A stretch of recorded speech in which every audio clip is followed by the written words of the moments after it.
Hey friends, it's JoJo. Welcome back to another episode of Black We're Unapologetic. Today we're diving into something that hits deep for many of us single people out there.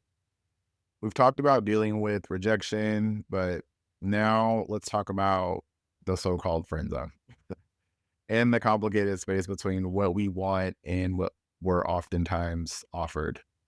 We've all been there, that moment when someone you've developed feelings for tells you that they just want to be friends.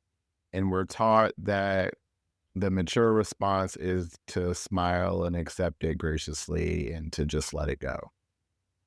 We're conditioned to swallow our disappointment and prove how evolved we are by maintaining the connection, even if it hurts. But today, I do want to challenge that narrative. I want to talk about when friendship after rejection serves us and when it doesn't, and about the difference between genuine connection and emotional compromise, about setting boundaries that will honor your heart and your mental health while still being respectful of other people. This episode isn't about vilifying people who offer friendship when the romance doesn't work out. It's more about empowering you to make choices that protect your peace and preserve your dignity and prioritize the emotional well-being of yourself. It's about recognizing when let's be friends is a genuine invitation versus when it's just an exit strategy that is supposed to let you down gently, but really just leaves you in limbo. If you've ever felt stuck in someone's maybe, or if you've ever waited for them to change their mind or to miraculously, pick you, if you've ever accepted less than you truly desire just to keep someone close, this conversation is going to be for you. So let's get into it. Hey, black, queer, unapologetic. Black, queer, unapologetic. I know who I am, now you know what I'm about. I say the thoughts in my head out loud. Let's get into it, let's pick up the flow though. Brought to you by the one they call JoJo. Black, queer, unapologetic. Black, queer, unapologetic. Let's go.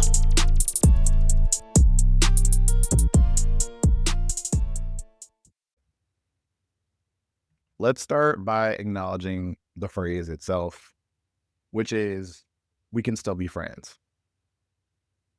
Those words can mean many different things depending on who says them and why, because sometimes the offer comes from a genuine place, and then sometimes people really do value our presence, our perspective, our energy, even if romantic chemistry isn't there. But other times it's a soft landing pad for someone's guilt. They just feel bad for rejecting you, so they try to do it as nicely as possible and end up offering something they have no interest in pursuing, such as a friendship.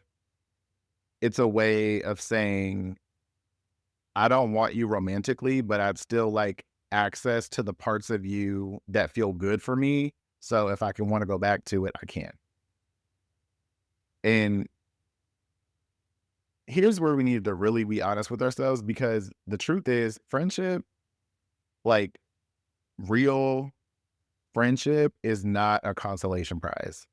It's not what you settle for when romance falls through. It's a relationship that has its own integrity, value, and purpose. When someone offers friendship after rejection,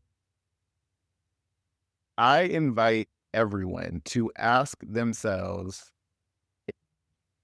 is this person genuinely interested in building a meaningful platonic connection? Do they invest in friendships with intention? Are they offering friendship because they truly value who I am and what I bring to the table? Or are they just trying to manage their own guilt and discomfort with having a tough conversation and rejecting? Because here's what I know for sure. Friendship requires mutual desire, just like romance does. And if you find yourself accepting friendship when what you really want is something else, when what you really secretly are hoping for is that they'll just change their mind. If I hang around enough, they'll change their mind. If I show them that I'm such a good friend or I spend more time with them, they're going to change their mind. You're not honoring the spirit of friendship at all. You're creating something else entirely, and that's basically a waiting room. You're waiting for your turn. You're waiting to be called. When you say yes to friendships, but secretly hope for more, you're creating an environment of hidden pressure on that other person as well and for yourself. You're settling for what you don't really want. You're also settling for confusion and disappointment with people who might actually want what you're interested in and offering. Sometimes the kindest thing we can do for ourselves or for other people is to recognize when our desires don't align and to create the space for both people to find connections that feel holistic, wholehearted, mutually interested. I don't know. Just a thought.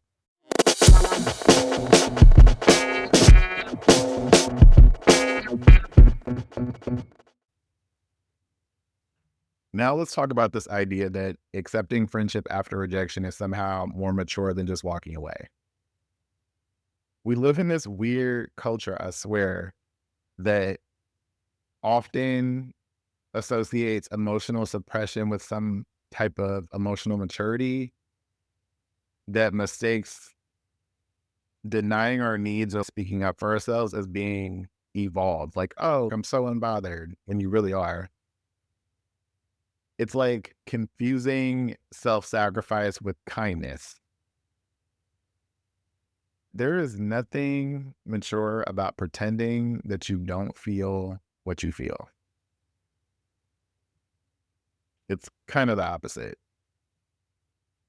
Real maturity is honest. It's honesty with yourself. It's honesty with other people. It's having the courage to name your desires and the wisdom to know when a situation isn't serving you. Sometimes the healthiest thing you can do is create distance between you and another person. I've seen this especially in queer communities where our friendship circles often overlap with our dating pools. Y'all know what I'm talking about. Where many of us have histories with each other, where the boundaries between types of relationships can get a little blurry. There's this pressure to keep everyone in the fold, to maintain the community ties, to not make things weird by acknowledging when something hurts us or makes us uncomfortable. But what if the truly mature response to rejection isn't always acceptance? What if it's the strength to say, I value you as a person, but right now friendship isn't what I need. I need to honor my feelings by creating some distance. I appreciate your honesty about your feelings, and I need to be honest about mine too, including my need for space to move on.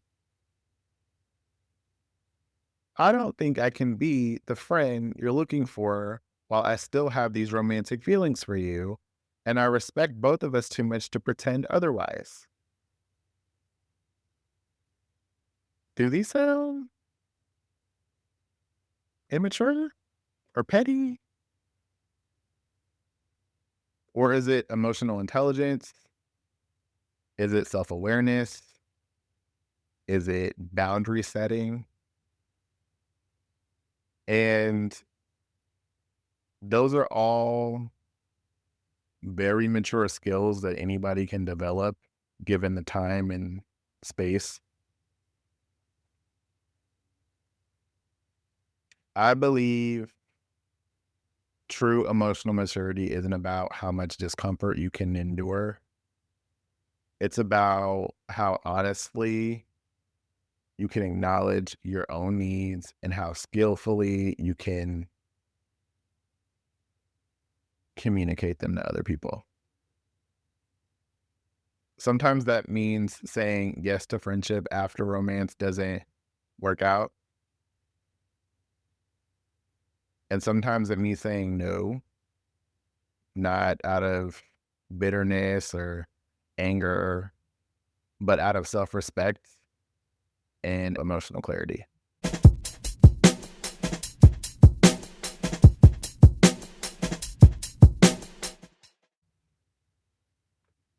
But I do want to go deeper and talk about the difference between compromising and self betrayal, because I feel like those two get mixed up all the time as well. And I'm talking about this because I've done it. But relationships require compromise, all types of relationships. They require meeting in the middle, finding the common ground, adjusting expectations. That's how human connection works. But there's a crucial difference between healthy compromise and self betrayal. And I feel like that line gets crossed when you consistently suppress your own needs to maintain some type of connection with someone that doesn't have any interest in maintaining a connection with you. I've accepted friendship with people I was deeply interested in a romantic way, not because I genuinely wanted a platonic connection with them, but because I wanted to be close to them and I was afraid of losing them completely. So I've stayed in those situations. I stayed in the orbit and watched them date other people and listened to them and their relationship problems and secretly hoping that eventually they might change their mind or see me differently or give me a shot. And I'm just going to be honest with y'all. That is not a friendship. It is a waste of time. That's self-abandonment disguised as some type of warped, weird loyalty. Real friendship isn't built on hidden agendas or unexpressed desires. It's built on mutual connection. I want to say shared expectations, on both people wanting the same kind of connection.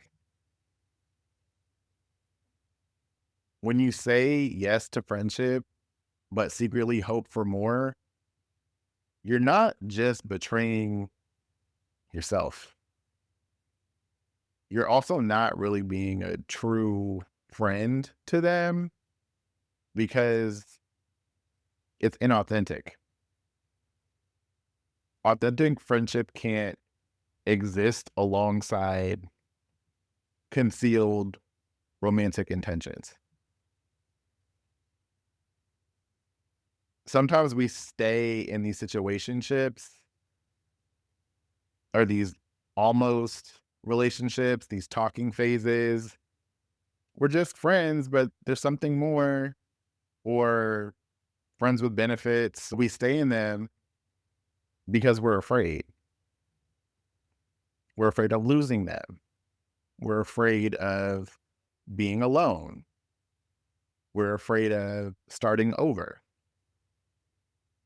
afraid of the sadness or loneliness or grief that comes from fully accepting that we didn't get what we wanted and what we want with that person is probably never going to happen.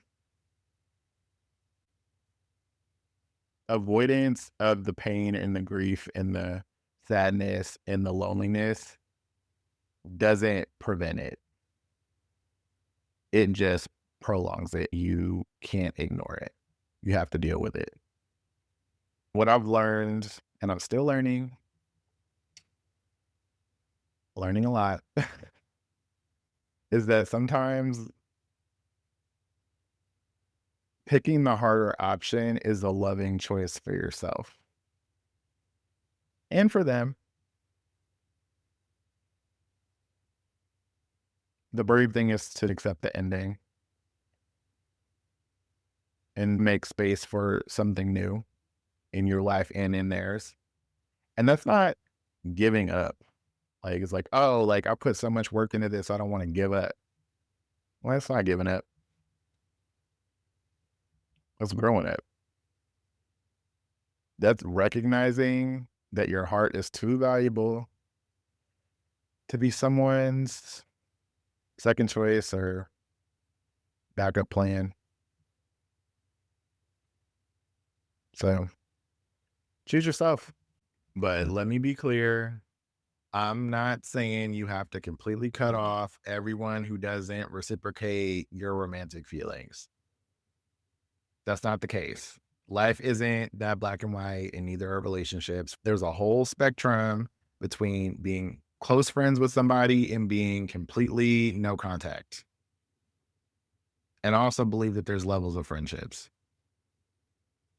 But finding your place on that spectrum with that other person requires honest self-reflection of how close can you be with this person realistically.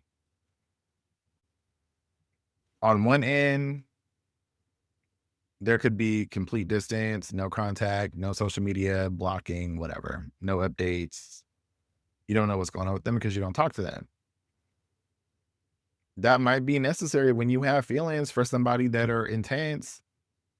And when seeing them triggers you into negative emotional responses. In the middle of that, there could be a situation where you're not necessarily friends with them, but you can be friendly with them, being cordial. When you run into each other, you say hi. Maybe you guys are on social media with each other. You like each other's posts, you watch stories, things like that. And every now and then you'll probably catch up a little bit when you see each other, but that's not actively maintaining a one-on-one connection. I mean, you can be friendly. And then there's an actual friendship, regular communication, DMing, liking posts, watching stories, spending time in friend groups, intentional time together, emotional support, confiding in each other, sharing information. Where you belong on that spectrum depends on so many different things. Like, how intense were the feelings that you have for this person? Do you have emotional resilience or are you a wreck right now? Whether seeing this person with somebody else is going to cause you pain, because that's a big one. If they start dating somebody else, can you actually be their friend if they're seeing somebody else? Or is that going to piss you off and bother you? Does maintaining contact with that person prevent you from being open to new connections? Are you still hoping for a chance with that person? And so you shut off everybody else because you're still waiting on this other person that don't want you. The key, I think, is to be honest with yourself about where you actually are and what you can tolerate in a healthy way. Not where you think you should be, not where you would like to be, but where you actually are. And recognize that your place on this spectrum of friendship might change over time. You might decide that you wanted to be their friend, and then you change your mind and like, you know what, fuck it. I actually don't want anything to do with this person. Or it could go the other way. And you could completely cut them off and get over the situation and then see them in a couple months, a year, or whatever it is, and you're past it. That's great. But you really need to be honest with yourself. Like right now, can you tolerate being a close friend with this particular person? Maybe in 6 months, you can be friendly with them. Maybe eventually you'll develop a meaningful, genuine friendship that has nothing to do with romantic or sexual hopes. Or maybe you won't. And that's fine too. Not every connection is meant to last in every form. You don't have to stay friends with benefits forever. You don't keep friends forever. You don't date people forever. People don't stay married forever. Some people are just chapters, not the whole book.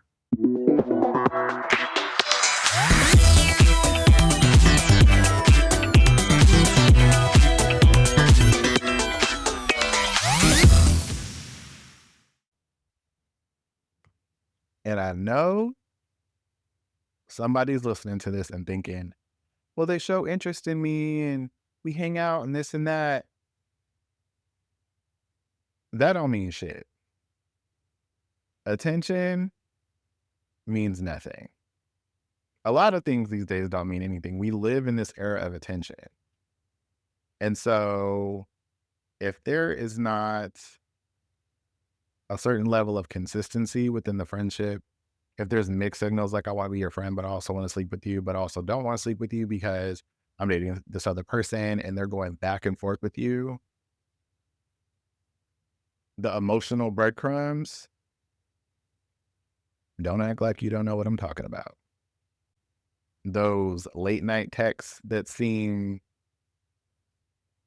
charged with something more than just platonic friendship, or the moments of physical closeness that linger just a little bit too long and you sitting there guessing like, what might this be? Or the comments about maybe someday or in another life or we missed our opportunity, but those breadcrumbs of attention and affection will keep you trapped in an emotional limbo if you let them for months, maybe even years, depending on how much you like the person. And then you can't move on because part of you is still holding out hope because this person is just giving you little tidbits here and there, making you think that you have a chance, but they really just enjoy the opportunity to have that attention and affection from you. Sometimes that person is just offering the breadcrumbs and they don't even know what they're doing because they're also confused about their feelings too. But just because they're confused or lonely or seeking attention or validation, sometimes I might not even realize they're doing it, to be honest. But just because they don't realize they're doing it, regardless of the intention, the effect on you is the same because you don't know. You stay emotionally attached, and then that attachment prevents you from fully opening up to another person. If you find yourself in that situation, that means you got to make a choice. It might be time for you to have a very direct conversation with that person and not like accuse them of anything or anything like that, but clarification. I've noticed that sometimes our interactions feel a little more friendly to me and I'm confused. I want to make sure we're on the same page about what's going on here. Just ask. If they'll feed you some bullshit, don't let that shit fly. You got to make a choice. Whether they know they're doing it or not, either way, it might be time to take a step back because you deserve clarity, consistency, and you deserve a connection that doesn't leave you constantly questioning where you stand. Is this real? Do they know that they're doing this? Am I making it up? If you have to think about any of that, it might be time to have a conversation. And I know those conversations are not easy to have, but a lot of the time they are needed. So you're going to have to figure out a way to reclaim your power, because I know some people are afraid of having those conversations, and it might lead to more rejection face to face. But you have to think about, how can I reclaim my power in this situation? And also, if I am rejected, how can I reclaim my power in the aftermath of the rejection? And we talked about this in the dealing with rejection episode, but rejection is not a reflection of your worth. It's really not. It can hurt your feelings for a little while. I always encourage people not to let it eat them up, but it's not a reflection of your self-worth. It's an expression of one person's feelings at one particular moment in time, and that's it. It's about compatibility between you and one other person, and not your capability to do or provide or anything. It has nothing to do with that. Your value was not determined off of that. And when you accept it as a truth, you start to realize something, and that's, you get to decide what happens next. Either you sit there and complain about it, or you pick yourself up and move on to the next. You have a lot more power than you think you do in these situations. You don't have to accept the friendship. You get to decide whether friendship serves your well-being or hinders your healing process, or how much energy you want to invest in the situation. You get to set standards for the kinds of connections that you welcome into your life.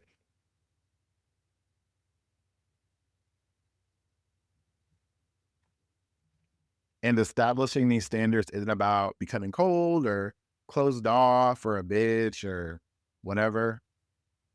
It's about becoming discerning. It's about recognizing not everyone deserves an all access pass to you and your emotions. So if you're currently stuck in a friend zone, if you're giving your time and energy to someone who only wants parts of you and you want all of them, I invite you to ask yourself, is this connection helping me become more of who I want to be? Do I want to be chasing after this person? Do I want to give them this much control over the situation? Is this situation bringing me closer to the kind of connection that I ultimately want? Does it leave room for new possibilities in my life? If the answer to all these questions are no, it might be time to just release this and move on. Not with anger or frustration or even annoyance, but just with gratitude, and be like, I enjoyed this for what it was. I learned some things about myself, and move on with confidence and move towards something that you actually deserve. Because the truth is, staying stuck as someone's maybe or in another life or whatever term they might want to use doesn't just cost you your present peace. It costs you future possibilities. You waste a lot of time and energy investing in people that don't fully see you.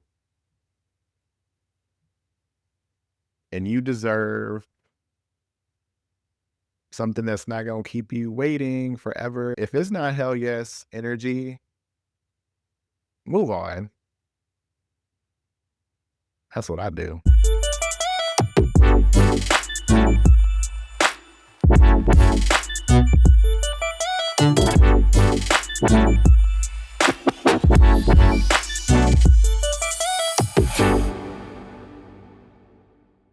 before I close this out, I want to speak directly to people who are waiting. If you are waiting on somebody, that part that's been convincing you that the friendship is enough when you know it isn't, or that part that's been keeping you small and you being convenient for this person and staying available just in case they change their mind, that part of you that's just been afraid to walk away because what if? Listen, you are not too much for wanting to be chosen completely. You're not ungrateful for needing more than emotional scraps. And you're not selfish for protecting your peace. The truth is, sometimes the most loving thing you can do for yourself and for another person is just create space for the both of y'all to move on and find a connection that's better for you. Friendship after rejection isn't wrong. Sometimes it becomes a good, genuine friendship, but it has to be built on honesty, not hope or desire to be chosen or picked. And if that's not possible right now, that doesn't make you a failure. And I would encourage you to stop wasting so much of your time on one person, hoping that they do change their mind.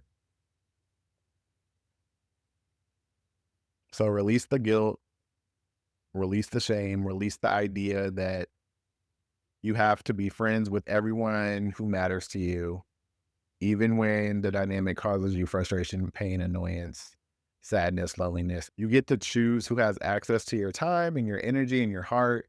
You get to define what friendship means to you and how that friendship is going to serve you. And you also get to say, I care about you, but I need to care about myself right now. That's not rejection, that's just self respect. And it just might be one of the most loving acts you can do for yourself. If this conversation resonated with you today, share it with someone who needs to hear it, a friend, perhaps a family member. Slide in my DMs with stories and questions that might be relevant to this topic. Until next time, stay Black, stay queer, stay honest with yourself, and stay the fuck out the friend zone. I'll talk to you later. Bye.